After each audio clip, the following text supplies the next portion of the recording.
The Federal Reserve does not control the money supply. The Federal Reserve influences the money supply. To say that the Federal Reserve only influences the money supply is like saying a robber with a gun to your head is only influencing you to give him his money. And of course, if you give him your money, you may be spared your life, but here again, you don't have your money anymore. There has been, in the last 30 or 40 years, a much greater international flavor to the activities of the Fed because the banking system has become global. And you could no longer regulate the U.S. money supply by simply via the domestic Federal Reserve banks. The Federal Reserve, the very heart of what's happening with money, because money enters everything. It's the one thing that everybody wants. And when you give a private institution a monopoly on the creation of this money, you invest total control in that institution. If you have the money, you can get any law passed you want. So who do you care whether Bill Clinton is president or who is senator from New Jersey? It doesn't make any difference because you write a check and you get another senator. One of the stickiest questions in this debate is this: just who owns the Federal Reserve? The City of London set the whole thing up. The Federal Reserve Bank of New York is principally owned by 5 merchant banks in London, chartered by the Bank of England. Perhaps England, which many have considered a political satellite of the United States in recent years, is really the one pulling the strings of international policy. It's not a matter of who owns the Fed, it's who controls it. The government has given the banks a monopoly, and then you see the Justice Department doing nothing about the bank mergers. A monopoly can only exist with government assistance, and they've given great assistance to the banking monopoly.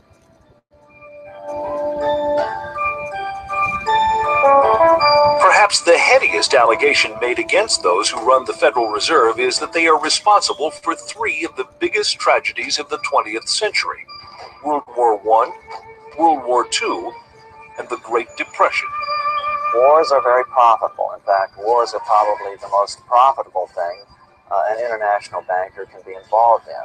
So consequently, throughout the last at least 300 years of North American and European history, you see incidents of international bankers backing both sides of the conflict.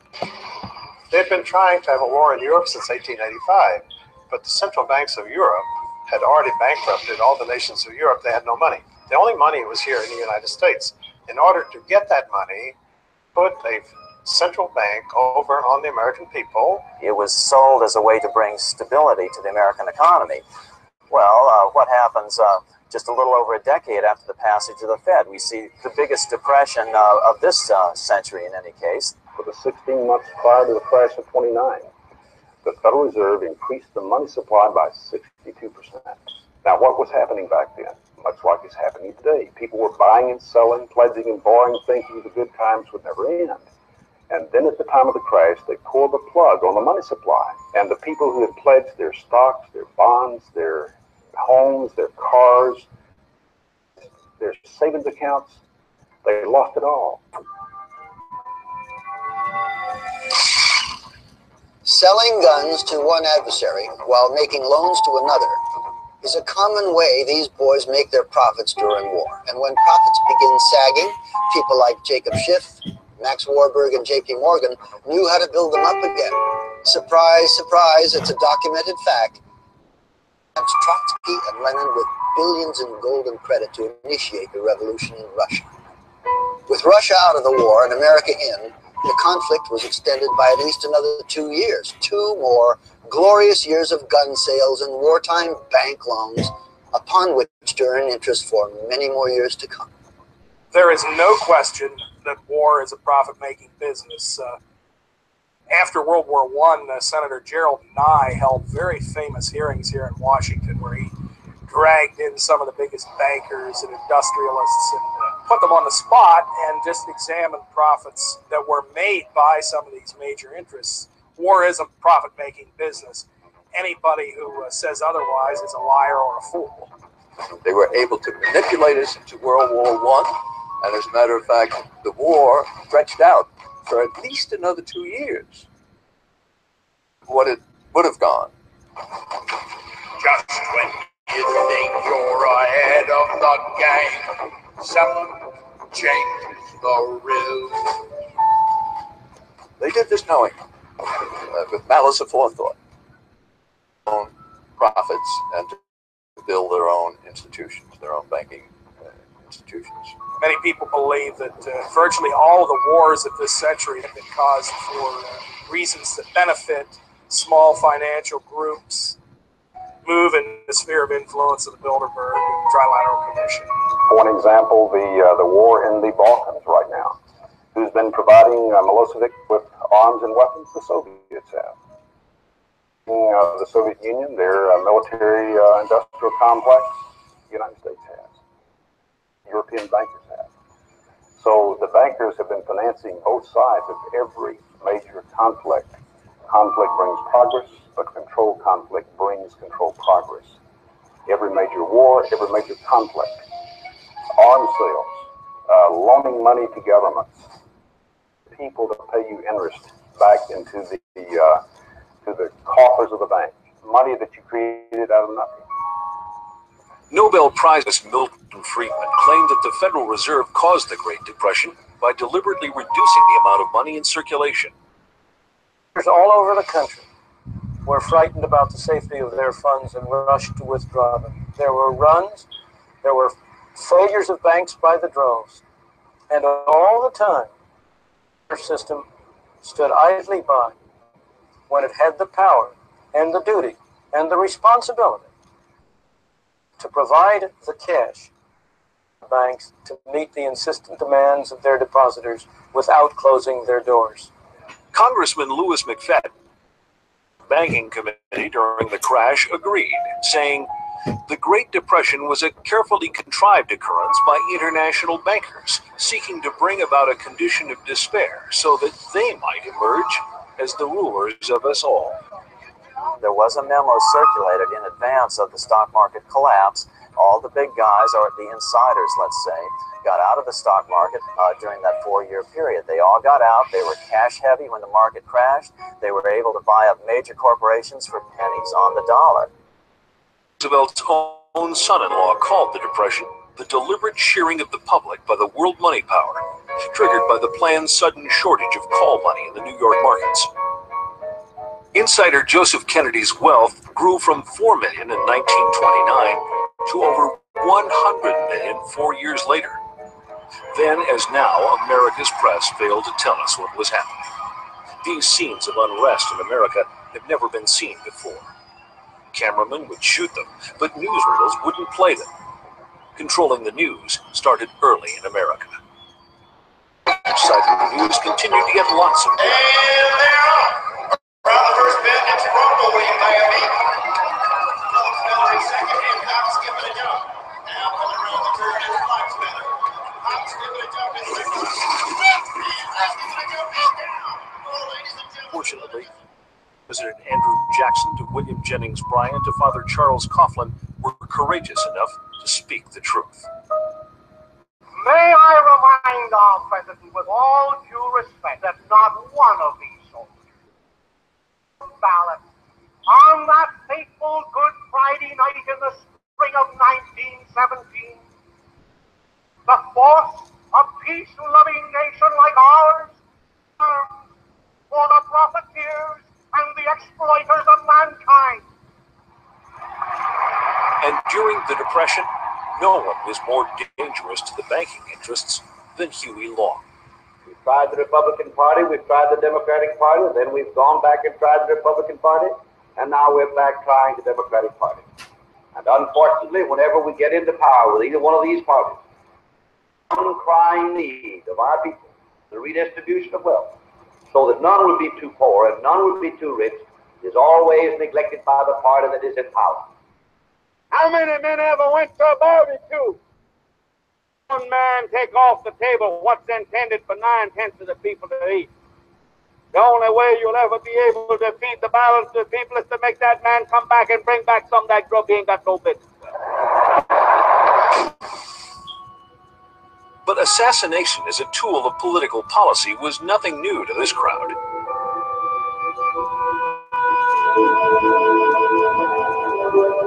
President Jackson, for example, in his era, he was the leading opponent of the privately owned central bank.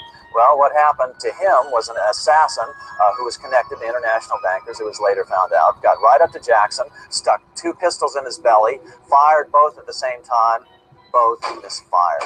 Jackson was saved.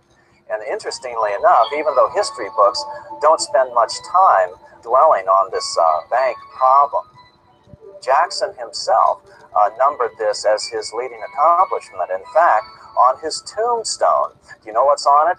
It's "I killed the bank." 7 changes the rules. The American Civil War, Germany's Chancellor Otto von Bismarck declared, "The division of the United States was decided by the high financial powers of Europe." They were afraid that the U.S. would upset their financial domination over the world.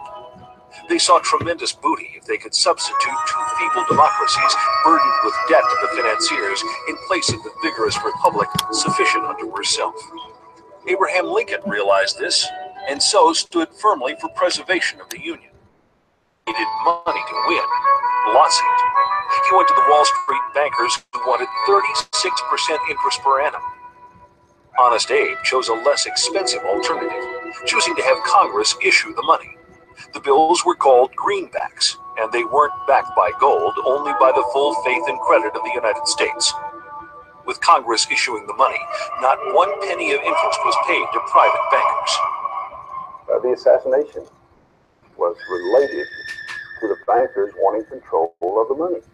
The same thing went for John Kennedy, that he was planning to reintroduce the U.S. notes rather than Federal Reserve notes back to the Constitution of the United States, which provides that the Congress shall coin the money, the currency, and regulate the value thereof. If you go out and ask the average person on the street who issues the money, they'll say the government issues the money. That's why the lie works, because people know intuitively that the government should issue the money. Well, the Federal Reserve is neither federal and has doubtful reserves. The Federal Reserve in the blue pages of government in any phone book. You will find it in the business pages next to Federal Express. Congressman Louis McFadden fought the Fed to his last breath. He once called it a superstate controlled by international bankers and international industrialists acting together to enslave the world for their own pleasure. 2 attempts were made on his life, one from a man wielding 2 pistols, both shots missed, and the second from a poisoning attempt, but fortunately there was a doctor on hand to pump his stomach. Of course, a conspiracy powerful enough to cause both world wars and the Great Depression. House somewhere, if only to split up the cash. It turns out they do. If you haven't heard of the Bilderbergers, it's for one reason only. They haven't wanted you to. At their annual closed-door meetings, no outsiders are allowed even close to the building. The most powerful individuals of the Western world united regularly at club meetings. Yet nothing is reported by the New York Times, the Washington Post, or the LA Times. Me is a complete blackout. For more than 20 years, I've gone down to the press club every day. I check the wires in their library, mingled with other paper boys, and I asked them the question many times, why, when if 120 film stars or 120 NFL football players met behind locked and guarded doors at a remote location for 3 days, you'd try very hard to penetrate and find out what those movie stars or football players are doing. Well, I have no curiosity at all when 120 of the world's most powerful financial leaders and political leaders meet for 3 days at a remote location behind armed guards in a complete blackout. Well, I have no curiosity. Actually, quite a bit of security, but it's discreet. So what would happen if someone tried to sneak through the trees back there? I don't know. I wouldn't want to try it. What we do hear coming out of those meetings is incredible about the plans of the New World Order to consolidate power. Political power and economic power coming together at the highest level. What I call the lapdog media, the controlled media in this country. You would think that they would be going to court, crying freedom of information, open meetings, sunshine law, and all of these things, but the silence is deafening. Attendees at recent Bilderberg meetings have included Presidential Advisor Senator Sam Nunn, David Rockefeller, former Senator Lloyd Bentsen, and Henry Kissinger. 1 month earlier, 50 liberal groups met in Washington to discuss their opposition to international banks and economic globalization. In reaction, one of the major items on the Bilderberger agenda was the role of liberals in various organizations. The separatist movement in Canada, how fragmented Canadian provinces could be absorbed into the United States. Next, the expansion of NAFTA from Alaska to Chile. Profits by encouraging American businesses to move to Latin American countries, where are low and environmental laws are not enforced. Do organizations like the Bilderbergers, the Council on Foreign Relations, and the Federal Reserve pull the strings of our lives like master puppeteers? Or are such ideas merely the paranoid ravings of conspiracy theorists? The people who call conspiracy theorists are not the conspiracy theorists themselves. We're talking about facts here. The Bilderberg Group does exist. The Federal Reserve does exist. The people who are members of the Bilderberg Group are also the people who do control the Federal Reserve. These are all facts. David Rockefeller himself thanked the media for keeping this all hushed up. If it wouldn't have been for you, then we wouldn't have been able to pursue our interests towards internationalism. They're conspiring to eliminate the United States as we know it through something as simple as the elimination of our national identity. Media would deny this. Let's look at the ownership of the major media. The roster of, say, the Bilderberg meeting. Katharine Graham owns the Washington Post. Katharine Graham has been to the Bilderbergers.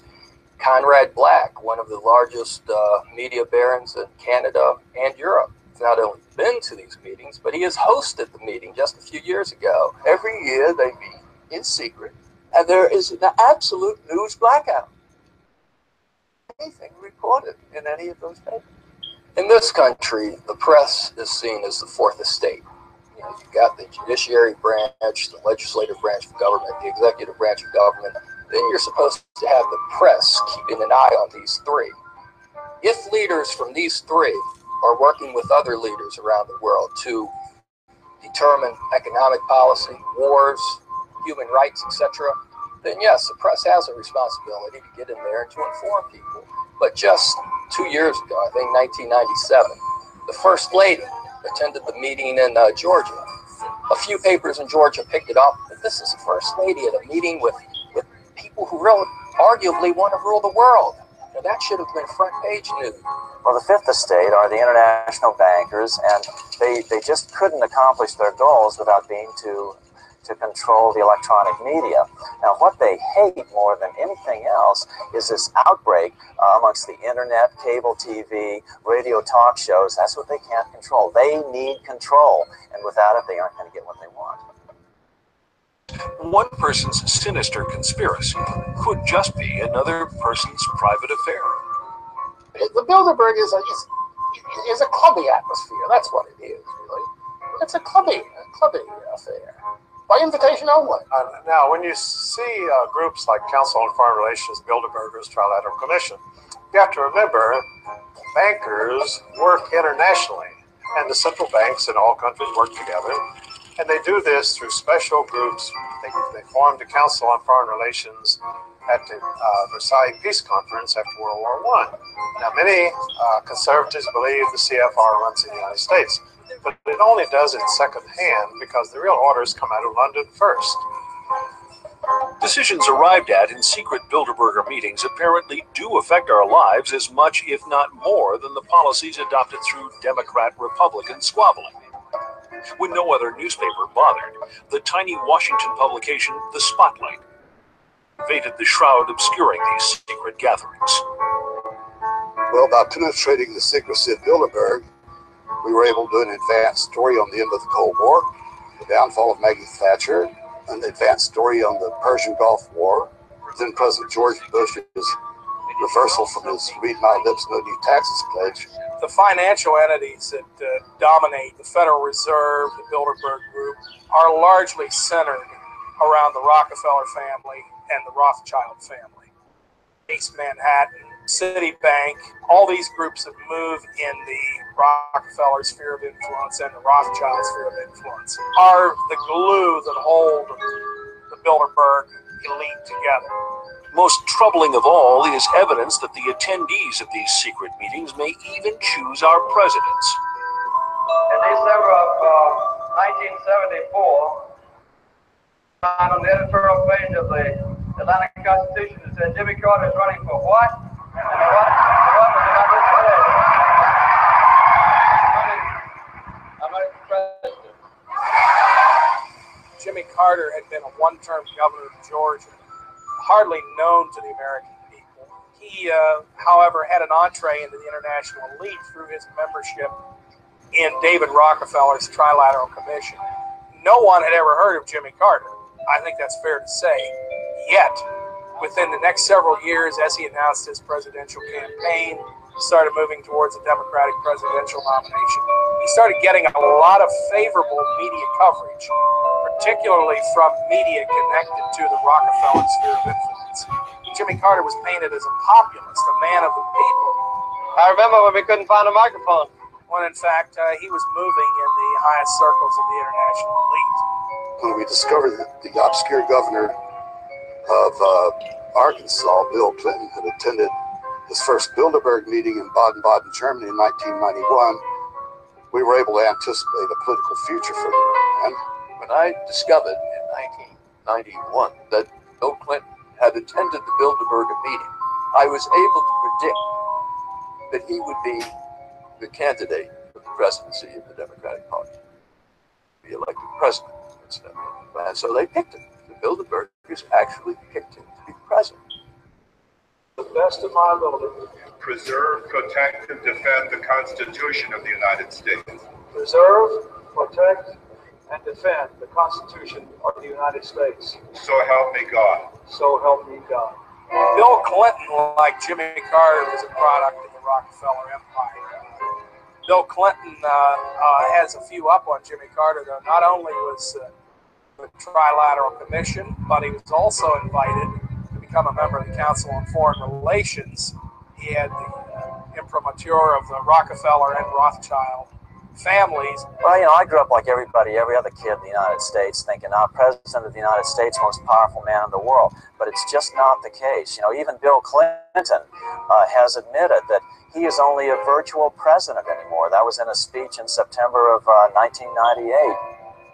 Just when you think the economy's stable, just when you think you're made in the shade, someone changes the rule. Is there a conspiracy? If we are onto the fomenters of what's loosely called the New World Order, capital and goods across national boundaries is clearly a big part of their agenda. The global elite have been the primary promoters of free trade precisely because of the fact they control the major multinational corporations. They are the ones who want to build televisions in Mexico and in impoverished third world countries and pay these people sub-minimum wages, slave wages, and then export them at gigantic profits back to the United States. But we're told, media is tied in again with these international elites, that, oh, well, this is a temporary thing. It really is good for America. But it's not good for America. Look at anybody who's lost their job. Look at how their family suffers. That's the Bilderberg group at work. That's the Trilateral Commission. That's the Federal Reserve. All these elite groups that they're benefiting, but the average American isn't. Have been mostly in the banking business for at least 500 years, most of them. They were in the slave trade. They were in the opium trade because these people are not interested in 5% a year return. They want 1,000% a year return. And to get into those things, you need to get into gold, slaves, drugs. That's where the big money is. Fiat currency is what we have. Fiat, meaning no thing, nothing, having no value. In other words, it's backed by the faith and credit who is creating the money. If you have a private bank out here that is creating this money, then your faith is in their ability to keep the value of this currency. Everybody accepts it. We have to understand that people, not governments, not central banks, nor nation states, will ultimately determine what money is and what money is not. It's been that way for over 5,000 years. This brings us back to our initial question. Are we citizens of a great democracy, or is something more convoluted and sinister at work? Is there anything wrong with the best and the brightest controlling our country, or potentially in the near future the entire world? Are international financiers in control of our lives? Are they masters of the universe? What's wrong with an elite ordering world events? There's a lot of things wrong with that. The American people, at least, have always been told that they control their own destiny through their elected representatives. But when you find their elected representatives behind closed doors, surrounded by armed guards who will not let the general public in, and they're making decisions that affect the future of the American people and the people of the world, then there are legitimate questions as to why this elite should be able. The whole point of one world government is to eliminate the concept of nationalism. Now, why is eliminating nationalism bad if it would eliminate war? Well, the reason is, if old British Lord Acton's axiom, that is, absolute power tends to corrupt absolutely. If you could print $1 billion tomorrow, well, you could be a master of the universe. But you can't, because they have the monopoly. As long as they can print the money, as long as they can buy the New York Times, the Washington Post, congressmen, senators, presidents, then you can't compete against them. Well, what have you got to offer? If you have relatively few people governing your government, you don't have a democratic government, do you? You've got a secret cabal who is governing the United States. And not just the United States, but the governments of England, France, Germany, all the European countries, less influence in Japan, but quite a bit there too. Conspiracy against the people of the United States and of the Western world. What would you call it? And the Rothschilds and the people in their sphere of influence, the masters of the universe. Let's put it this way, they want to be the masters of the universe, but there are a lot of people who don't want them to be. They create money out of nothing. What a scam. They have so much money, they don't care about money. All they care about is power.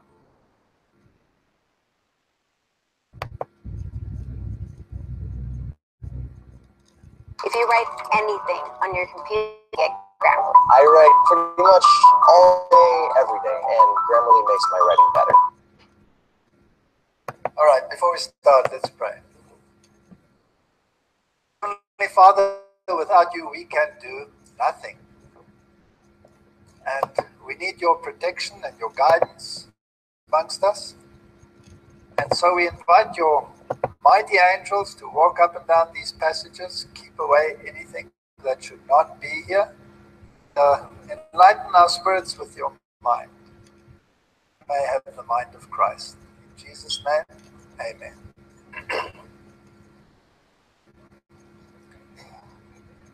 What do people do if they go to war?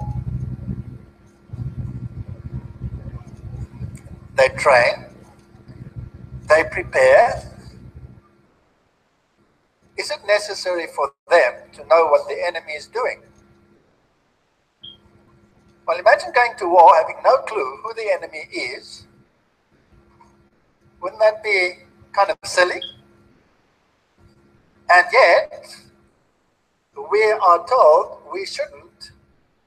All we need is the love of Jesus.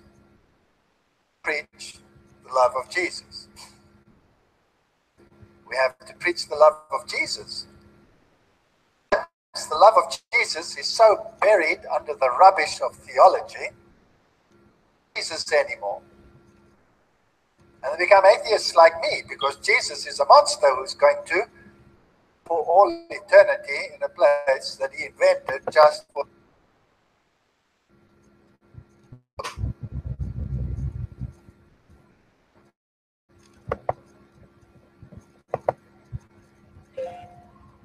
When the Reformation threatened the power of the Catholic Church and drew millions of people away from its clutches, Satan established a counter-reformation designed to nullify the threat and reassert its position of dominance. At the Council of Trent, 5 to 1563, was put together to clean up the Catholic Church and to reassert its position of authority as the only true Church of God. To this movement was the establishment of new religious orders. The most famous order to be created at this time, and the one that has gone on to become the largest in the world, was the Society of Jesus, or as they are more commonly known, the Jesuits. Become one of the most infamous organizations in history. It's important we explore the Jesuits because it gives us deep insight into the mind and tactics of our enemy, but for that same reason I want to preface it with a warning that the next few parts will be dealing with some very twisted and evil themes. The Jesuits was a man called Don Inigo Lopez, who was born into an extremely wealthy family in the Basque region of Spain in 1491. He later changed his name to Ignatius Loyola. As a young man, Loyola was said by police records to be proud, violent, vindictive, and dangerous. His great life's ambition was to become a powerful military commander, which was going well until one point where a cannonball broke one of his legs and heavily wounded the other. Effectively ended his military ambitions. He was removed from the field of battle, underwent numerous painful surgical operations, and spent a long time in recovery. Loyola had a nervous breakdown as he struggled to come to terms with the end of his army career and the end of his life's ambition. In this fragile mental state, as he lay there with little else to occupy his mind, he began reading a number of fanciful religious texts about the works of the Catholic saints.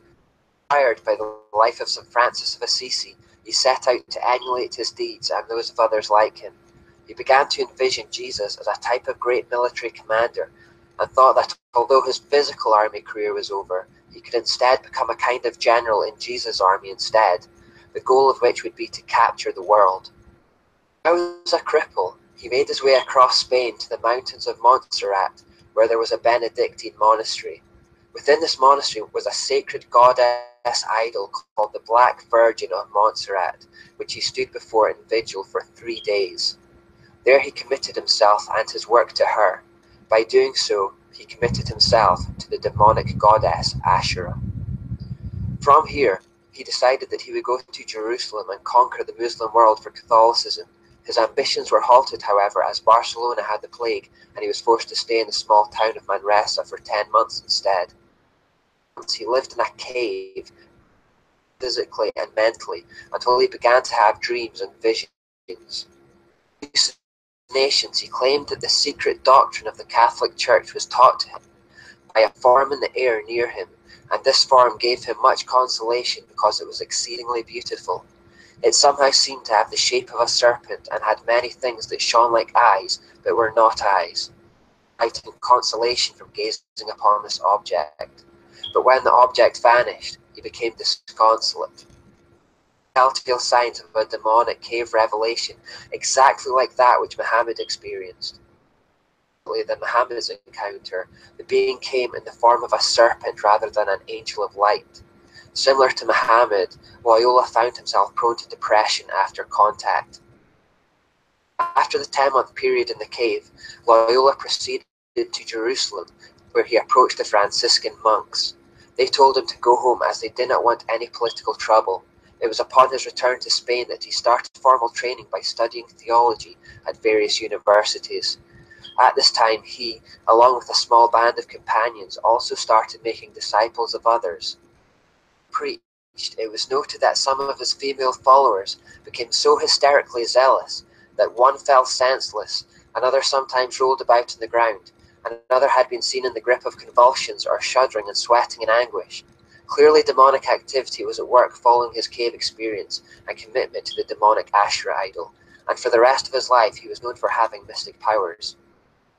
In the coming years he would be thrown into jail twice under the suspicion that he was a member of the Alumbrado, or as we know them, the Illuminati, and we'll discover more about them later.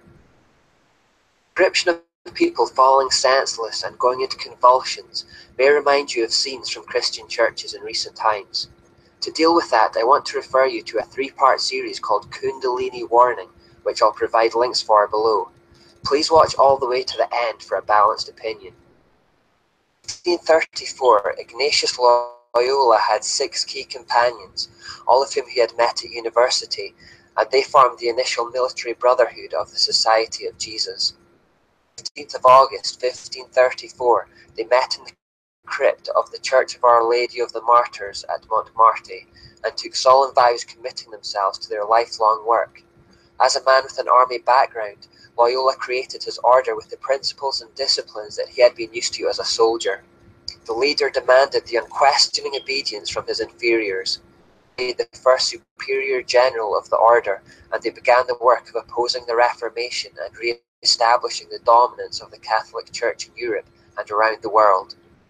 Rome, where, in time, their society was accepted by the Pope, who at that time was Paul III, seen the need of such a military order to repel the progress that the Protestant Reformation was making, as the Catholic Church seemed powerless by its own means. The Pope invested in them the authority to communicate all who would hinder or who do not aid the society, to confer orders, preach and administer the sacraments, to change their general, to absolve heretics as well as imprison the excommunicate, to exercise episcopal functions, to confirm, exercise, dispense, etc., to carry movable altars, give plenary indulgences, to live exempt, free from secular powers, taxes, as well as jurisdiction, authority, sentence, and command of any other ordinary delegate, judge, magistrate, from any search. In other words, the Jesuits were given authority from the Catholic Church to operate above the law and to employ any means necessary to do their work. With this remit, in time, the Jesuits became the most prominent and powerful of Catholic weapons against the Reformation.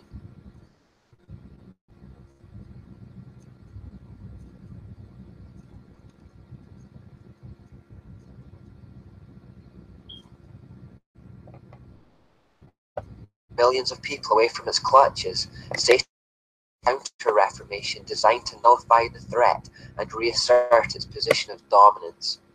Trent from 1545 to 1563, a commission of cardinals was put together to clean up the Catholic Church and to reassert its position of authority as the only true Church of God. Fundamental to this movement was the establishment of new religious orders. The most famous order to be created at this time, and the one that has gone on to become the largest in the world, was the Society of Jesus, or as they are more commonly known, the Jesuits. Become one of the most infamous organizations in history. It's important we explore the Jesuits because it gives us deep insight into the mind and tactics of our enemy, but for that same reason I want to preface it with a warning that the next few parts will be dealing with some very twisted and evil themes. The Jesuits was a man called Don Inigo Lopez, who was born into an extremely wealthy family in the Basque region of Spain in 1491. His name to Ignatius Loyola. As a young man, Loyola was said by police records to be proud, violent, vindictive, and dangerous. His great life's ambition was to become a powerful military commander, which was going well until one particular battle where a cannonball broke one of his legs and heavily wounded the other. Effectively ended his military ambitions. He was removed from the field of battle, underwent numerous painful surgical operations, and spent a long time in recovery. During this period, Loyola had a nervous breakdown as he struggled to come to terms with the end of his army career and the end of his life's ambition. Mental state, as he lay there with little else to occupy his mind, he began reading a number of fanciful religious texts about the works of the Catholic saints. Inspired by the life of St. Francis of Assisi, he set out to emulate his deeds and those of others like him. He began to envision Jesus as a type of great military commander, and thought that although his physical army career was over, he could instead become a kind of general in Jesus' army instead, the goal of which would be to capture the world. Now as a cripple, he made his way across Spain to the mountains of Montserrat, where there was a Benedictine monastery. Within this monastery was a sacred goddess idol called the Black Virgin of Montserrat, which he stood before in vigil for 3 days. There he committed himself and his work to her. By doing so, he committed himself to the demonic goddess Asherah. Here, he decided that he would go to Jerusalem and conquer the Muslim world for Catholicism. His ambitions were halted, however, as Barcelona had the plague, and he was forced to stay in the small town of Manresa for 10 months instead. For those 10 months, he lived in a cave, torturing himself physically and mentally, until he began to have dreams and visions. Through these hallucinations, he claimed that the secret doctrine of the Catholic Church was taught to him by a form in the air near him, and this form gave him much consolation because it was exceedingly beautiful. It somehow seemed to have the shape of a serpent and had many things that shone like eyes but were not eyes.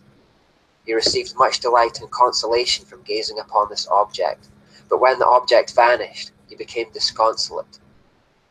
Here we see the telltale signs of a demonic cave revelation, exactly like that which Muhammad experienced. More explicitly than Muhammad's encounter, the being came in the form of a serpent rather than an angel of light. Similar to Muhammad, Loyola found himself prone to depression after contact. After the 10-month period in the cave, Loyola proceeded to Jerusalem, where he approached the Franciscan monks. They told him to go home as they did not want any political trouble. It was upon his return to Spain that he started formal training by studying theology at various universities. At this time, he, along with a small band of companions, also started making disciples of others. Preached, it was noted that some of his female followers became so hysterically zealous that one fell senseless, another sometimes rolled about on the ground, another had been seen in the grip of convulsions or shuddering and sweating in anguish. Clearly demonic activity was at work following his cave experience and commitment to the demonic Ashra idol, and for the rest of his life he was known for having mystic powers. In the coming years he would be thrown into jail twice under the suspicion that he was a member of the Alumbrado, or as we know them, the Illuminati, and we'll discover more about them later. The description of people falling senseless and going into convulsions may remind you of scenes from Christian churches in recent times. To deal with that, I want to refer you to a 3-part series called Kundalini Warning, which I'll provide links for below. Please watch all the way to the end for a balanced opinion. In 1534, Ignatius Loyola had 6 key companions, all of whom he had met at university, and they formed the initial military brotherhood of the Society of Jesus. On the 15th of August 1534, they met in the crypt of the Church of Our Lady of the Martyrs at Montmartre and took solemn vows committing themselves to their lifelong work. As a man with an army background, Loyola created his order with the principles and disciplines that he had been used to as a soldier. He demanded the unquestioning obedience from his inferiors.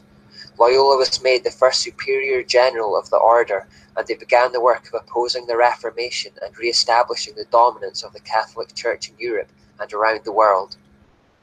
They made their way to Rome where, in time, their society was accepted by the Pope, who at that time was Paul III. Paul III had seen the need of such a military order to repel the progress that the Protestant Reformation was making, as the Catholic Church seemed powerless by its own means. The Pope invested in them the authority to excommunicate all who would hinder or who do not aid the society, to confer orders, preach and administer the sacraments, to change their general, to absolve heretics as well as imprison the excommunicate, episcopal functions, to confirm, exercise, dispense, etc., to disguise themselves, to carry movable altars, give plenary indulgences, to live exempt, free from secular powers, taxes, as well as jurisdiction, authority, sentence, and command of any other ordinary delegate, judge, magistrate, from any search. Whereas the Jesuits were given authority from the Catholic Church to operate above the law and to employ any means necessary to do their work. In time, the Jesuits became the most prominent and powerful of Catholic weapons against the Reformation.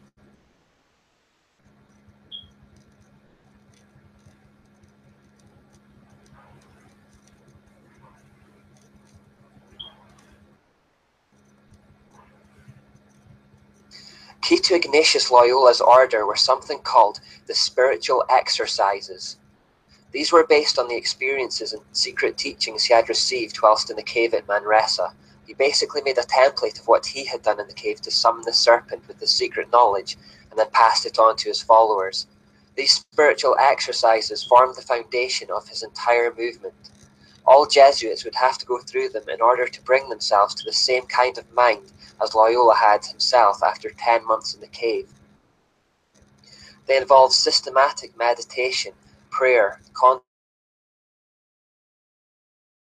visualization to a trance-like state of ecstasy. By following these rituals, he and his followers were even seen to levitate off the floor. The spiritual exercises initiation would take 30 days, and initiates were brought through them by a supervisor or director. For the entirety of that period, they were told what to think, how to feel, when to groan, what to sigh, what to imagine, and they were to cut off all normal human emotion throughout those experiences. By the end of the 30 days, the initiate was to have his mind broken like that of a horse, so that he was now ready to be utterly obedient in all things. The Jesuits wrote, not only visions were prearranged, but also sights, inhalings, breathing was noted down, the pauses and intervals of silence were written down, which meant that the man, being inspired or not, became a machine who had to sigh, sob, groan, cry, shout, or catch his breath at the exact moment and in the order which experience showed to be the most profitable. Using this method, Loyola needed only 30 will and reasoning. The Jesuit initiates, once brainwashed or programmed by the spiritual exercises and further training, were to become as puppets to their superiors. Their constitution states that the Jesuit must give instant compliance to those above them in the hierarchy, completely sacrificing their own will in the process. They were to be directed under divine providence by their superiors, just as if they were a corpse, which allows itself to be moved and handled in any way. Their constitution justifies this absolute and unquestioning obedience by claiming the general of the Jesuits is in the place of Jesus Christ. Like the Pope, the general has invested in himself spiritual authority for worldly power and control. In more than 500 places in the Jesuit constitution, it is taught that the Jesuits should see Jesus in their general. It continues in the constitution saying, no constitution, declaration, or any order of living can involve an obligation to commit sin, mortal or venial, unless the superior command it in the name of the Lord Jesus Christ, or by virtue of holy obedience, which shall be done in those cases or persons wherein it shall be judged to conduce to the particular good of each, or to the general advantage, and instead of the fear of offence, let the love and desire of all perfection succeed, that greater glory of Christ, our Creator and Lord, may follow. This just means that the Jesuit superiors can command an inferior to commit a sin in the name of Jesus Christ, if they feel the end justifies the means, or if it leads to the greater glory of God in their eyes. Loyola even said, I will believe that the white that I see is black if the hierarchical church so defines it. The order operated on the basis of complete, blind, mechanical obedience to those who are higher up in the hierarchical structure. The entire organization in turn would be at the disposal of the Pope as an army of the most zealous and dedicated spiritual warriors for the Vatican. Utilized in warfare by stealth and deception to undermine the enemy being true Christians of the Reformation. Just understanding of their deceitfully wicked intentions if we read their oath, and so we'll go through that in the next part. But before we leave the spiritual exercises, another warning against deception. Timothy, that towards the end of time, people would begin to abandon the faith and instead follow deceiving spirits and things taught by demons. Here are the words of popular American pastor Tony Campolo in his letter called Becoming Actualized Christians. I learned about this way of having a born-again experience from reading Catholic mystics, especially the spiritual exercises of Ignatius Loyola. A founder of the Jesuit order was once a soldier, and it was only when he spent a long time in a hospital bed recovering from a battle wound that his heart and mind focused on God. Like mystics, he developed an intense desire to experience a oneness with God. Gradually, he came to feel an intense yearning for the kind of spiritual purity that he believed would enable him to experience the fullness of God's presence within. Loyola goes on to say, after the Reformation, we Protestants left behind much that was troubling about Roman Catholicism of the 15th century. I am convinced we left too much behind. The methods of praying employed by the likes of Ignatius have become precious to me. Catholic saints, my prayer life has deepened. We know that behind the Catholic saints are demons. and we know that the spiritual exercises are satanic. The emergent church movement in particular, which we'll look at later in some depth, Satan is trying to sneak his poison into Christianity, and this is why it's so important we study this stuff. Astray through lack of knowledge, and so that we learn to recognize deception and evil, even when it comes disguised as an angel of light through the lips of people who claim to be on God's side.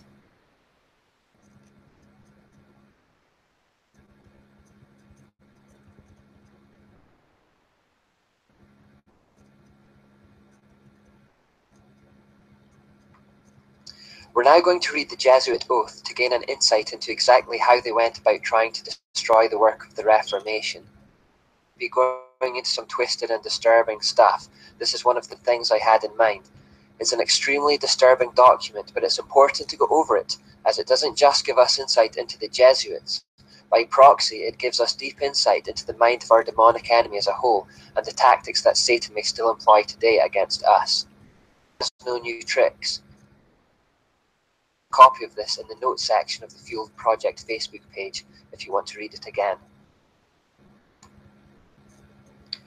My son, you have been taught to act the dissembler amongst the Roman Catholics, to be a Roman Catholic, and to be a spy even among your own brethren, to believe no man, to trust no man, among the Reformers to be a Reformer, among the Huguenots to be a Huguenot, among to be a Calvinist, among the Protestants generally to be a Protestant.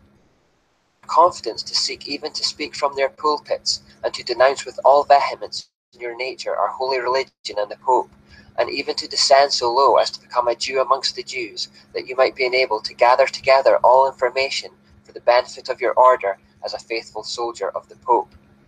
You have been taught to insidiously plant the seeds of jealousy and hatred between states that were at peace, and incite them to deeds of blood, involving them in war with each other, and to create revolutions and civil wars in communities, provinces and countries that were independent and prosperous, cultivating the arts and the sciences, and enjoying the blessings of peace.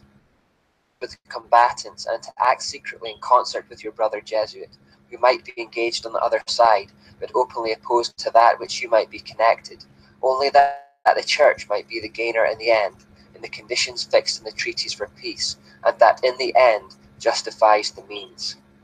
Taught your duties as a spy to gather all statistics, facts and information in your power from every source, to ingratiate yourself into the confidence of the family circle of Protestants and heretics of every class and character, as well as that of the merchant, the banker, the lawyer, amongst the schools and universities, in parliament and legislatures, and in the judiciaries and councils of state, and to be all things to all men for the Pope's sake, whose servants we are unto death. Your instructions heretofore as a novice, a neophyte, and have served as a coadjutor, confessor, and priest, but you have not yet been invested with all that is necessary to command in the army of Loyola in the service of the Pope. You must serve the proper time as the instrument and executioner, as directed by your superiors, for none can command here who has not consecrated his labours with the blood of the heretic, for without the shedding of blood no man can be saved. Therefore, to fit yourself for your work and make your own salvation sure, you will, in addition to your former oath of obedience, allegiance to the Pope, repeat after me. I promise that, and declare that I will, when opportunity presents, make and wage relentless war, secretly or openly, against all Protestants and Liberals, as I am directed to do, to extirpate and exterminate them from the face of the whole earth, and that I will spare neither age, sex, or condition, and that I will hang, burn, waste, boil, flay, strangle, and bury alive these infamous heretics, rip up the stomachs and wombs of their women, and crush their infants' heads against the walls, in order to annihilate forever their execrable race. That when the same cannot be done openly, I will secretly use the poisoned cup, the strangulating cord, the steel of the poniard, or the leaden bullet, regardless of the honour, rank, dignity, or authority of the person or persons, whatever may be their condition in life, either public or private, as I at any time may be directed to do so by any agent of the Pope or superior of the Brotherhood of the Holy Faith, the Society of Jesus. By reading these words, we gain a full appreciation of their shocking tactics, which can be summed up like this. Their intention was to become part of the faith system that they intended to destroy. Then from within, they would sow seeds of hate and division. Their method was to present themselves as one thing on the surface, but to be secretly working away with each other for a very different purpose behind the scenes. Pretend to be enemies on opposing sides in public, but behind the scenes they were actually cohorts working together towards the same goal. Attack is sometimes referred to as becoming a fifth column. The most effective way to attack something is not from the north or the south or the east or the west, but from within. One said, "A nation can survive its fools and even the ambitious, but it cannot survive treason from within. An enemy at the gates is less formidable, for he is known and he carries his banners openly. But the traitor moves among those within the gates freely, the sly whispers rustling through all the alleys, heard in the very halls of government itself. For the traitor appears not traitor, he speaks in the accents familiar to his victims, and he wears their face and their garments, and he appeals to the baseness that lies deep in the hearts of all men. He rots the soul of a nation, and unknown in the night, to undermine the pillars of a city. He infects the body politic, so that it can no longer resist, less to be feared." The fifth column tactic is of course a trademark of Satan. It was the very tactic he used to persuade a third of the angels to fall with him and to become his army of demons. He went around whispering in the ears of anyone who would listen to turn them against God. More recently, ex-witches have spoken of being assigned to local churches by their coven with the aim of being involved in the congregation on the surface, but all the while secretly working against it from within, frustrating its aims and unity. If something is attacked from without, it will put up its defenses and fight back. But if, by using deceit, the attacker can become part of the thing it wishes to destroy and gains the trust of those involved, they can take it down from within. Expect any human being to carry out the acts described in this monstrous Jesuit oath. Ritual exercises were designed to eliminate all human emotion and to turn the men into machines. And just as demonic influence was so clearly at work in Loyola's cave experience, so they are involved in the spiritual exercises.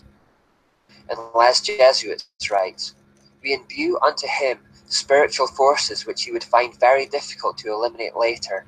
These forces can come up again to the surface, sometimes after years of not even mentioning them, and become so imperative that the will finds itself unable to oppose any obstacle and has to follow their irresistible impulse."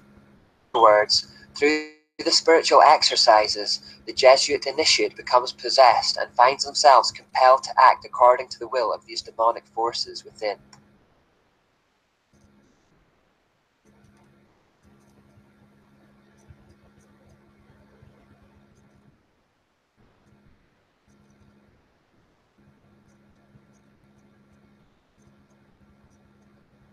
Because Jesuit actions are centered on blind obedience to their superiors, they are told that they will never be held accountable for anything they do, not even by God.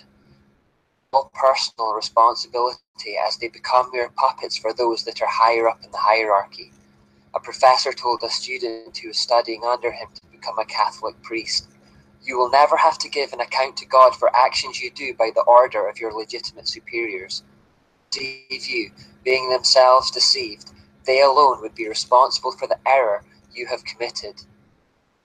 To you as long as you follow the golden rule that is a base for all Christian philosophy and perfection, humility and obedience." Deceitful this is. The superiors are basically saying, you'll never have to give an account of your actions to God, don't worry about it. This allows them to perpetrate any act in the belief that they are beyond judgment. If their superior tells them to carry out a murder, they think that if they obey, then God will not hold them accountable and will instead blame the superior. The hierarchy uses to overcome or bypass the conscience of an individual.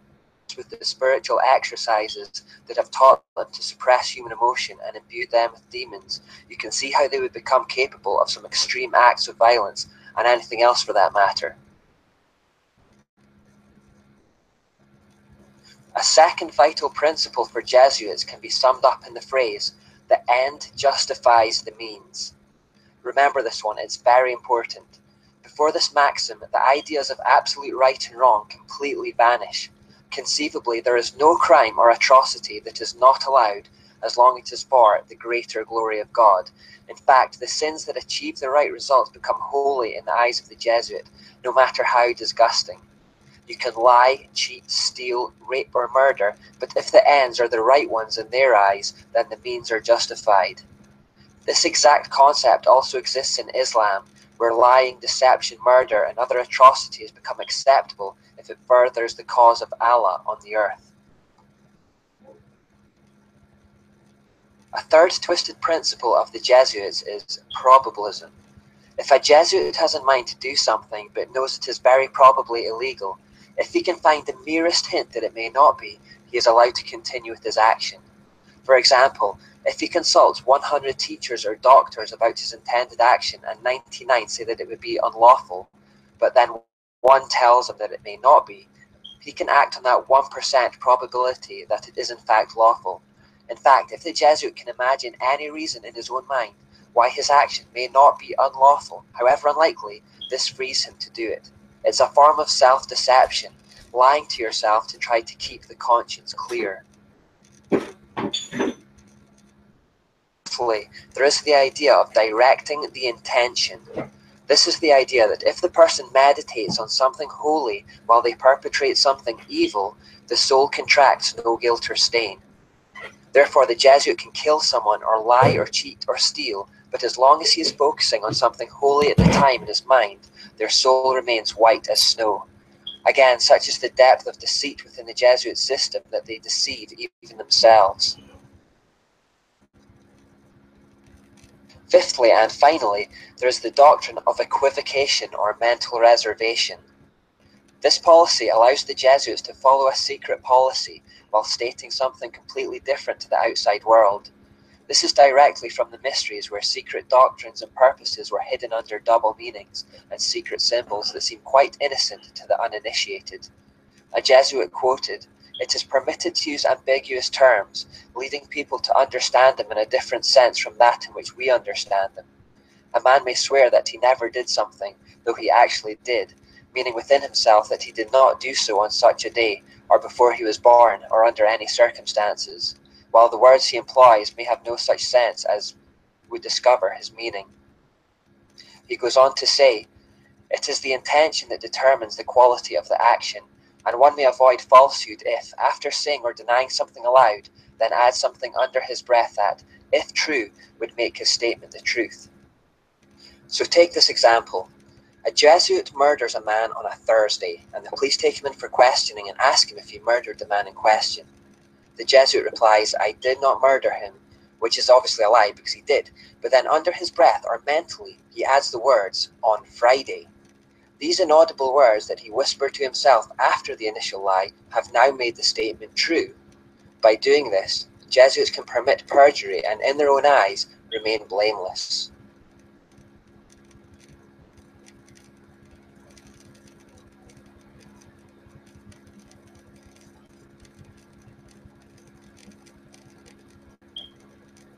The Jesuits expanded quickly around Europe.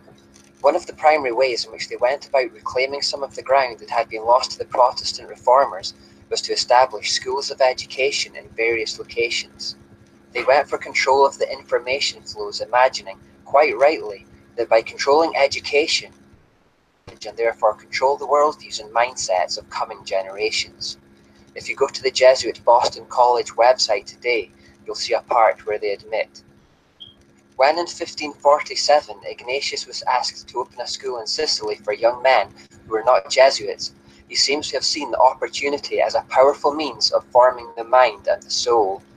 To bring people to God, he sought to form those who, in their turn, would form or influence many others.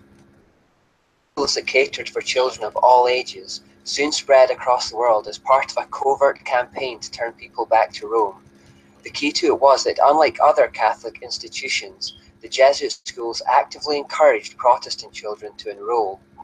This tactic gave them an opportunity to indoctrinate future generations with the rites, ceremonies, and symbols of Rome. They particularly wanted to target the children of rich and influential Protestant families because they knew that what was taught to them would have a trickle-down effect on the rest of society. Like Jezebel herself, the Jezebel spirit goes for the powerful men who will influence others.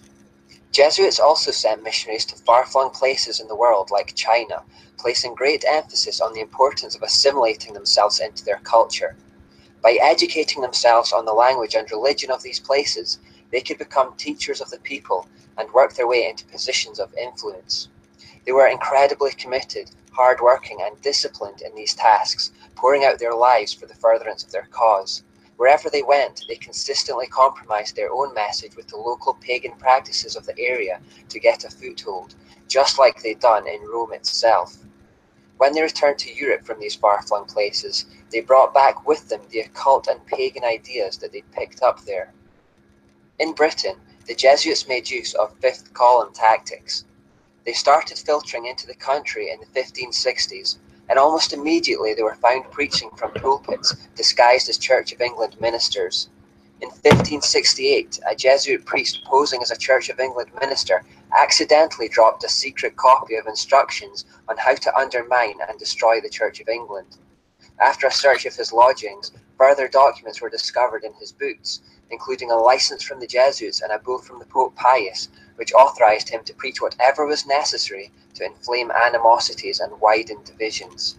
They saw no better way to demolish churches than to infiltrate it in the guise of a minister who could introduce divisive false doctrines and ceremonies from the pulpit. The Jesuits also plotted to kill Queen Elizabeth I on many occasions so that the country could be returned to Rome. The Spanish Armada of 1588 was one such attempt to sail against Britain and overthrow the Queen, who was seen as heretical and illegitimate by Rome. The Spanish Armada was defeated, but true to the Jesuit oath, that which could not be achieved in the open was pursued in secret. After Elizabeth I died and James I took to the throne, Jesuits attempted to blow up the Houses of Parliament in 1605, the infamous November the 5th gunpowder plot led by Guy Fawkes, an event we celebrate in Britain every year. There were also murmurings and suspicions that the Jesuits were responsible for the Great Fire of London in 1666, although there seems to be little hard and fast evidence to support the theory. There was simply a mysterious book written in 1667 by a man claiming to be a Catholic Christian, in which he portrayed the Pope as fanning the flames that ravaged the city. In truth, the Jesuits were largely frustrated in Britain, but they did have more success in Europe. Having established themselves in Italy, Spain, Portugal and Austria, they set their sights on Germany, the birthplace of the Reformation. There they gained influence with the rulers and initiated campaigns of persecution against Christians. In keeping with their oath to stir up division and bloodshed in countries that were previously enjoying peace and prosperity for the sake of the Catholic Church, this persecution of Christians led to much disruption, war and bloodshed around Europe. They reignited the persecution against Protestants in Germany, leading to the 30 Years' War of 1618. Although Protestant Sweden stepped in to stop Germany from being returned to Catholic darkness, it left the country in ruins for a long time afterwards. In the neighbouring Austro-Hungarian Empire, Jesuits were so influential that they virtually controlled the emperor at the time. Having this power, they came pretty close to purging the region of true Christianity. In Poland, which was a major European power in the mid-16th century due to their embracing of the Reformation, Jesuits also became enormously influential. This influence led to a decline in national well-being and disastrous policies towards neighbours that eventually led to their annihilation. Entry into France was slower, but was achieved by the formation of educational institutions. Jesuits were implicated in the assassination of the French King Henry III in 1589 and his successor, Henry IV, in 1610. They believed it was their right to kill any heretical monarch. They took the initials INRI, which biblically represented the Roman inscription above Jesus' head on the cross, meaning Jesus of Nazareth, King of the Jews, and gave it a double hidden meaning, which meant it is just to annihilate impious rulers. If you read their oath, you'll know that they paid no respect to rank or position. The French king, Louis XIV, was more to the Jesuits' liking, though. Louis had the Jesuit confessor from childhood whose influence turned him into a fanatical bigot, unleashing terrible persecution against Protestants. Louis also led an immoral life, and the Jesuit confessor made careful use of his secrets to have him trembling at his feet for forgiveness. This was a common tactic by Catholic priests generally, to use the confessional booth to gain access to secrets that could be used for blackmail later. Knowledge is power. By 1685, the situation was severe enough for hundreds of thousands of French citizens to flee for their lives to remote areas, and those that stayed behind faced terrible punishment. This was in fact replicated all across Europe, where true Christians had to flee to communities in remote areas to avoid persecution from Rome. Some of these examples are recorded in Fox's Book of Martyrs. As the Jesuits continued to rise to power and influence in Europe, they also accumulated vast amounts of wealth and property. However, their scandalous greed, their loose morals, their ceaseless political meddling, and their encroachment upon the clergy had stirred up enmity and hatred everywhere they had been. And this would lead to their downfall. Amongst the higher classes in particular, the Jesuits had been brought into complete disrepute. Governments began to realize that this single group were the source of nearly all the disruption in their lands. In fact, so severe was their cancerous activity that the Jesuits had become a threat to the very fabric of society. Nations could stand it no longer, and the Jesuits were systematically driven out from previously friendly Romanist countries during the period of 1760 to 1770. Although the Pope at that time, Clement XIII, still supported the Jesuits, the nations of Europe ramped up the pressure on them to take drastic action, and were particularly fierce in their protests against the Jesuits, saying in 1762, "The said institute is inadmissible in any civilized state, as its nature is hostile to all spiritual and temporal authority. It seeks to introduce into the Church and states, under the plausible veil of a religious institute, not an order truly desirous to spread evangelical perfection, but rather a political body working untiringly at usurping all authority by all kinds of indirect, secret, and devious means. The doctrine of Jesuits is perverse, a destroyer of all religious and honest principles, insulting to Christian morals, pernicious to civil society, hostile to the rights of the nation, the royal power, and even the security of the sovereigns and obedience of their subjects, suitable to stir up the greatest disturbances in the states, conceive and maintain the worst kind of corruption in men's hearts." Notice the very distinctive Jezebel or Asherah characteristics of the organization described here: the hostility towards all authority, the attempts to usurp it using manipulation and secret means, the desire to claim all authority for themselves.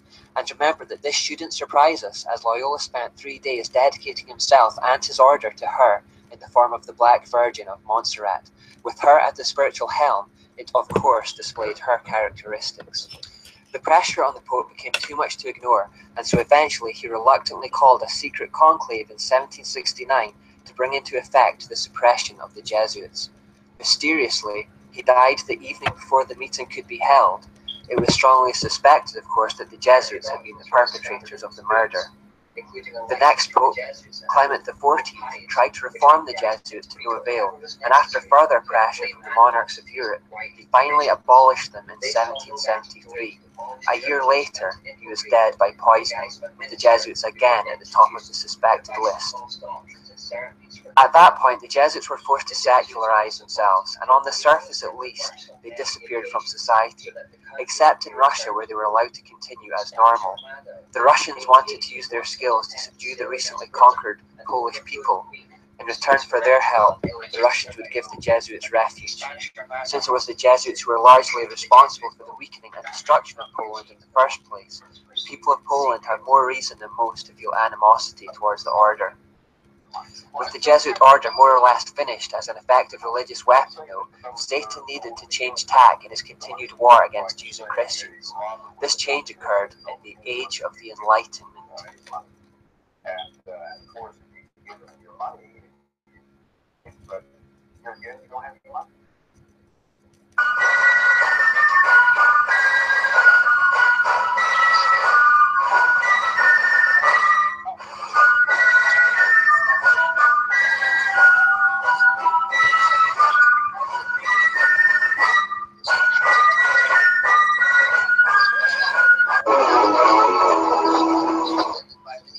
Okay, welcome to the investigative journal. Called in a minute late, but anyway, we're going to start the show today. My guest today again is Eric John Phelps. And the reason I'm having Eric on again is that he's going to have vacation for a little while, and I wanted to make sure that I get Eric on one more time before September in his scheduled appearance. We're going to talk today about how we can successfully fight the Vatican-led New World Order and what we can do. But I did want to mention a couple things. I wanted to say this, that Eric has written a book called, he's written 3 versions, Vatican Assassins 1, 2, and 3. And the last one is over 1,500 pages. And some people may ask, why is it important to write about the Jesuits in the Vatican? Well, last century, just 2 centuries ago, a French writer named Adolphe Michel recalled that Voltaire estimated the number of works published over the years on the Jesuits to be about 6,000. And then another French writer asked, how many have been written now? And he said this: it doesn't matter, because so long as there are Jesuits, books will have to be written against them. That's to be said on their account, but new generations of readers come every day. And that's why Eric's book is important. Will these readers search old books? And this writer, this French writer, says this: the reason mentioned is that, in fact, most of the books retracing the history of the Jesuits cannot be found anymore. And they've been taken out by the Jesuits, taken out of circulation. Only in public libraries can they still be consulted, which makes them out of reach for most readers. With the aim of succinctly informing the public at large in mind, a summary of these works seemed necessary. And so this writer went and talked about all the 6,000 books that had been written about the Jesuits and how important it was to write about them. And I did want to mention this from Edmund Paris' book, The Secret History of the Jesuits, a French writer translated into English. It says this: the public is practically unaware of the overwhelming